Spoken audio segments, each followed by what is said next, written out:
Good morning. Today I'm going to be talking about Calidus Resources Limited. Their headquarters is in Perth. Their code is CAI. Their location and project is Western Australia. It's about 20k southeast of Marble Bar. Name and project is Warrawoona.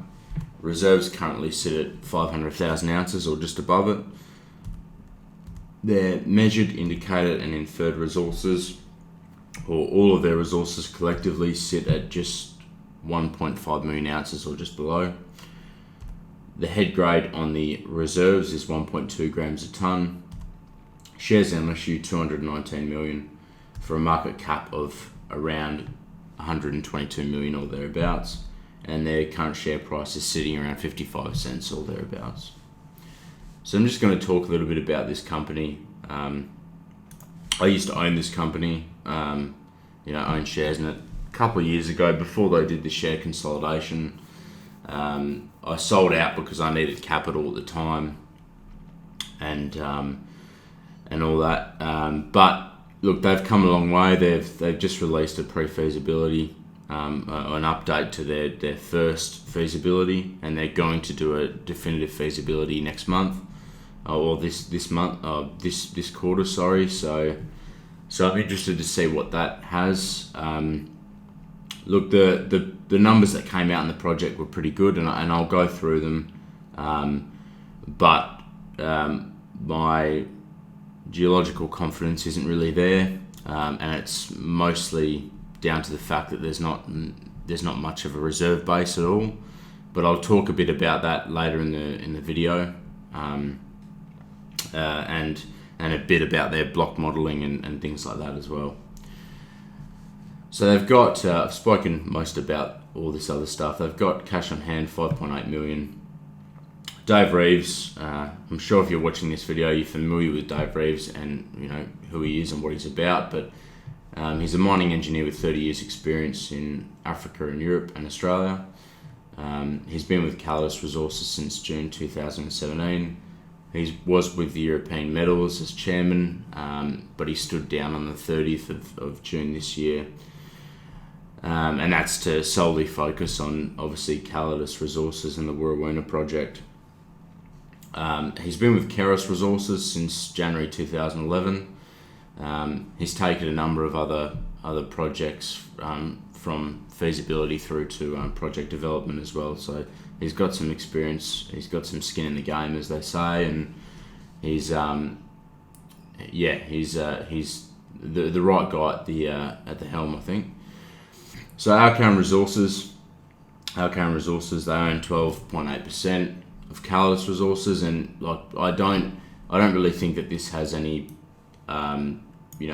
big impact because they're both at the same level. So it's sort of like, well, in fact, Calidus is probably a bit more ahead, obviously, with a feasibility study and definitive feasibility study. Board and management own 8.4%, which is good. I haven't seen a number like that anywhere else. I look at a fair few companies and I haven't seen an ownership that big before. It's not to say that there isn't big ownerships from board and management that have an invested interest in the company, but I just haven't seen that number very frequently, so that's a good sign. So the Warrawoona Gold Project, located 20 km southeast of Marble Bar, 2 hours drive from Port Hedland via sealed roads. On the 6th of February this year, Calidus purchased 240 rooms of accommodation for the gold project itself. They had about $7 million in the bank at the time, and it was less than 10% of that, so just below $700,000 or $600,000 thereabouts. They're expecting to get full development approval in the next 12 months time, so basically before the year's out or before March next year. They've entered into a non-binding agreement to co-fund an upgrade for the Marble Bar Airport.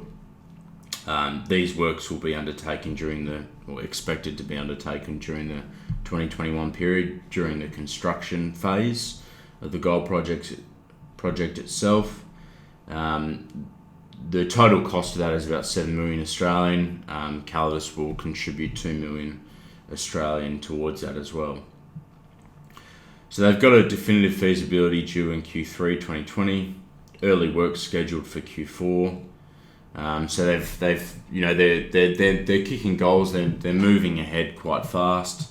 They're not wasting any time or any shareholders' money. All reserve of 13.6 million tonnes at 1.2 grams for 519,000 ounces, and a mineral resource of 1.5 million ounces. So as you can see there, it is Warrawoona, and you've got Port Hedland up here, Marble Bar, Millennium Minerals just there, a few older Northern Star projects, Paulson's, Ashburton, another De Grey prospecting area, I think that's another one of their projects, and Novo Resources, Conglomerate Kings. You can see this, so this is the main where most of the reserves are, and indicated and inferred ounces. So they've got a pretty big strike. Most companies, they drill out a project before they take it to feasibility. And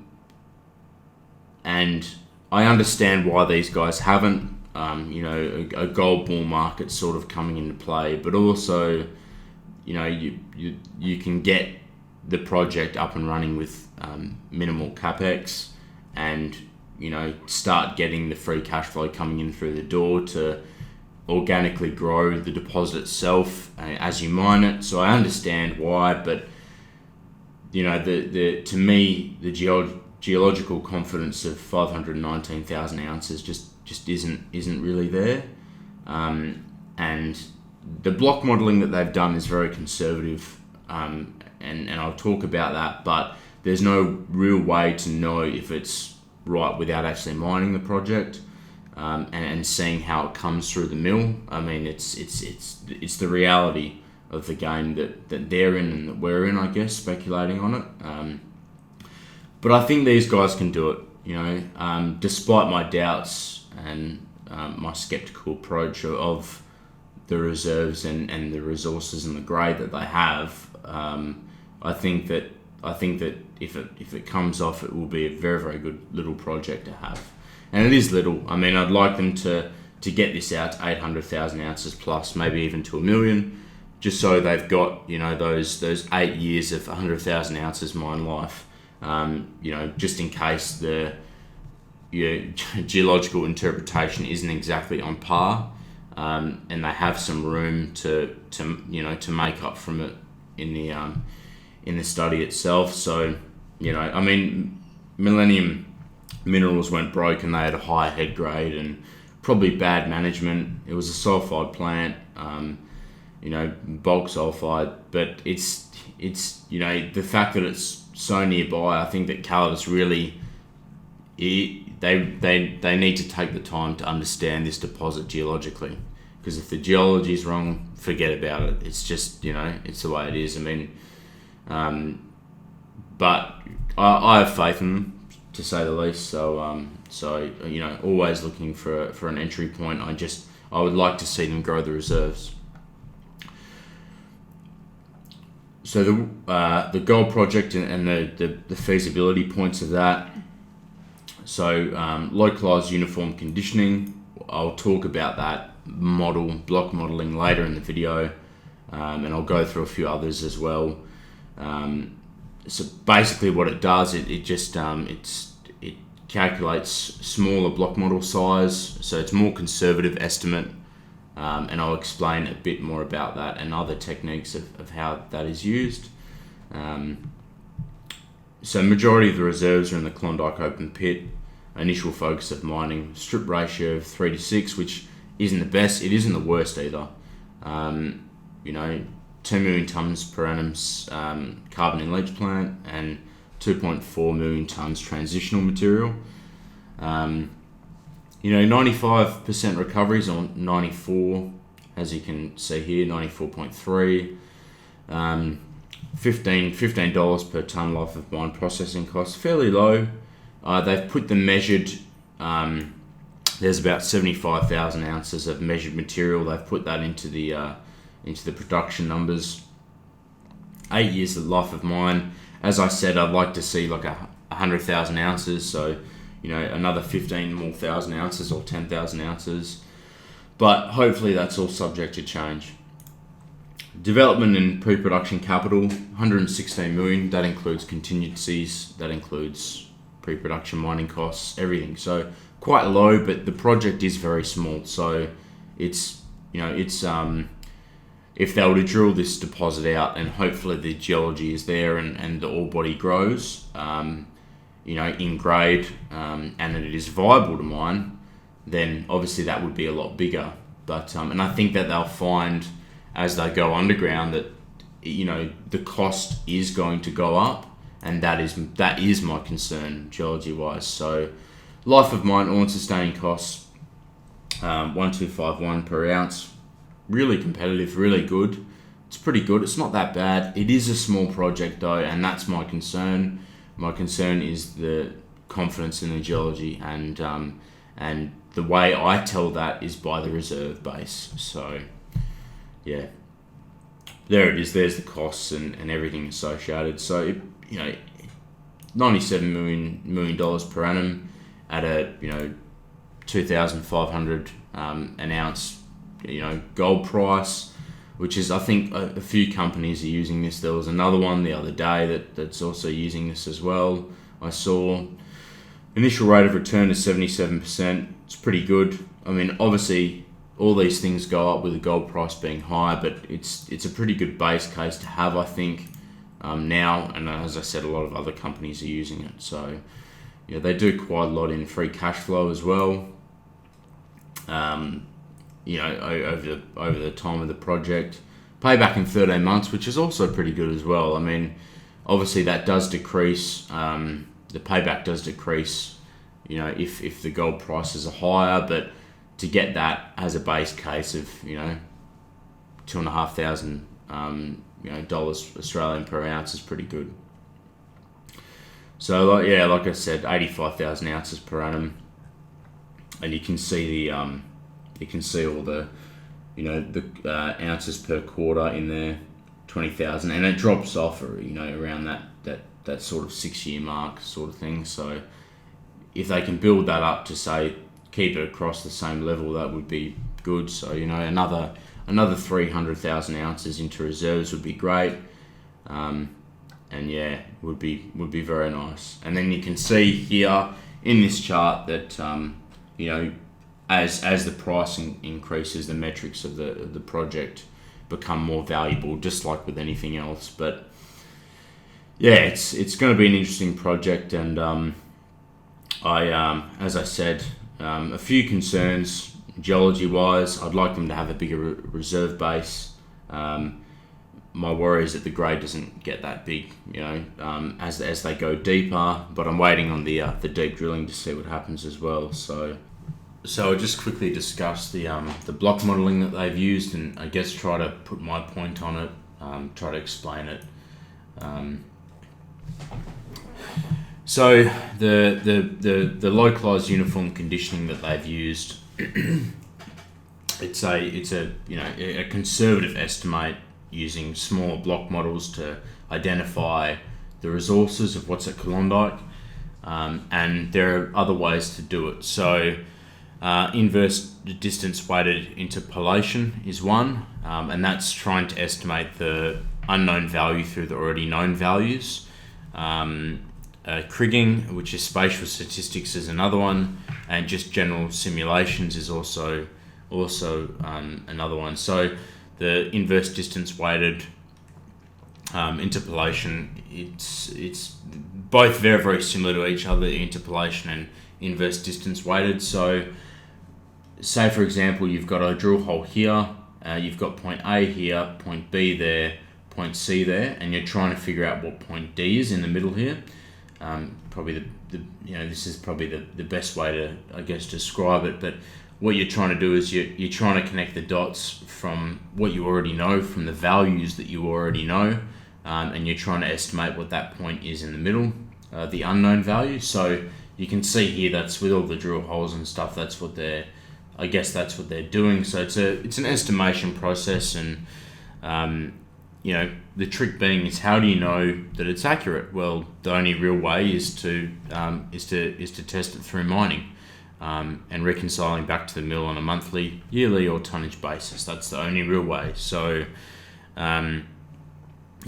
pre-mining has to rely on comparing the raw data back to the block model. So that is used in leapfrog, in swath plots, or quantile plots. So it's all geographical methods, and using programs in geology to do that. But I'm not a resource geologist. I know a guy that is, and he tries to talk me all through this, and it's a interpretation of its own, I guess. And you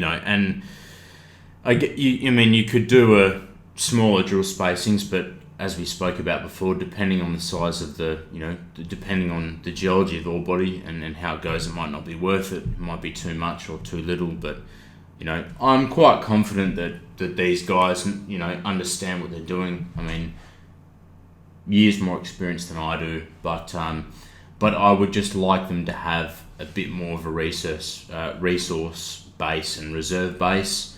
Because that's where my confidence, I guess, comes from, is understanding, if their interpretation isn't exactly accurate, then they can still make up for that. So, and as you can see, the grade sort of drops off in the block modelling that they've done, but at the same time, they've got this whole stretch of ore body to go through, and they can convert, reserves on surface, keep it low cost, and it'll be interesting to see what it is at depth. But I just think they can get more of this into the mine plan, secure the project a bit more, and places like Millennium Minerals, they they had 1.6 grams a ton. They were hitting fairly high grades as well, a lot higher than what Calidus have hit, and the geology made a bit more sense, but they still went broke, I guess, in a sense. And I think that's probably more due to the sulfide mill and management, but at the same time, it's you've got to have that geological confidence in the project, and I think if they can convert more ounces to reserves, then it gives me that to become an investor. But it's still a great project, yeah. And as I may have said before, I'm thinking of buying in, when they raise finance, debt and equity. There might be an entry point in there for me. So why I like them and what's next for them, I've kept this kind of short because I'm sure a lot of you know the story already. The DFS is due in the fourth quarter. I feel like the project's been rushed a little bit. They're fast tracking Waruna, which is great. The downside to it is the geological confidence isn't that high, as I've said about 50 times in this video already. And for me, that's a big one. But at the same time, they save dilution for shareholders. They use the free cash flow to continue exploring the depths of Klondike open pit. But it's all in itself. It's a gamble. But at these gold prices, it's and the period that we could be getting into now, it's probably the best decision from a management perspective, from a business point of view, I guess. The third is Mark Connolly and his international experience. He was involved with West African Resources. He only just left the board there, just resigned. They now have an operating gold mine, and I'm looking forward to seeing the quarterly releasement and the commercial production figures or announcement coming soon. So hopefully that comes out. But Mark Connolly's got a lot of skin in the game. He knows his stuff as far as I'm concerned, and it's good to see him in there with a bit of experience as well. They're low all-in sustaining costs, and I've done a chart here. I did jump the gun on the forum, but it could be better. It could be, but then again, it could be just as worse. So it's still pretty good. high initial rate of return, 77%, at a gold price of 2,500 Australian, so still pretty good. So they're still doing all the tenders for the open pit mining and all that, and I think that approval will come before the end of this year, before early works, and that's the next one I'm waiting for, I guess. And the deep drilling at Klondike as well, as I said before, as I showed you in that area as well, I'm looking forward to. But I would really like them to increase the reserves along here and keep the cost low, because I think the costs might rise if they go lower, because I don't think the grade will be there, but it may be. They might just have to pick the eyes out of it, but even that might send the costs up anyway. So I thought I'd do this. I said something on the forum about comparing Calidus's all-in sustaining cost to a few others. Some of these companies have more than one asset, so I understand that, but I think Gold Road, before they started mining Gruyere, were at a point where over 912 was going to be their all-in sustaining cost. I'm not sure if that was for open pit. I think that was for life of mine, or at least until they got into full production. But either way, the cost still went up a little bit. They're not massive. It's pretty low. It's a good cost basis compared to others, but I also think that the deeper this deposit goes, the more the costs will rise. I mean, it's pretty easy to say that because it's general rule of thumb. The deeper you go, the harder it is to get out of the ground at depth. But I think it's more on the geological basis that there's not enough. There won't be, I guess, a big enough grade there to do it, and they're going to be picking the eyes out of the high grade areas if there is any. So there's not much geological confidence there, and I think they've got a long way to sort of secure that. So at the same time, it's a good starter project and it's a good company, and I'm looking forward to buying in, and the costs are fairly competitive as well, as you can see. So with Gold Road and Ramelius and all that. So thanks for coming by and watching the videos once again.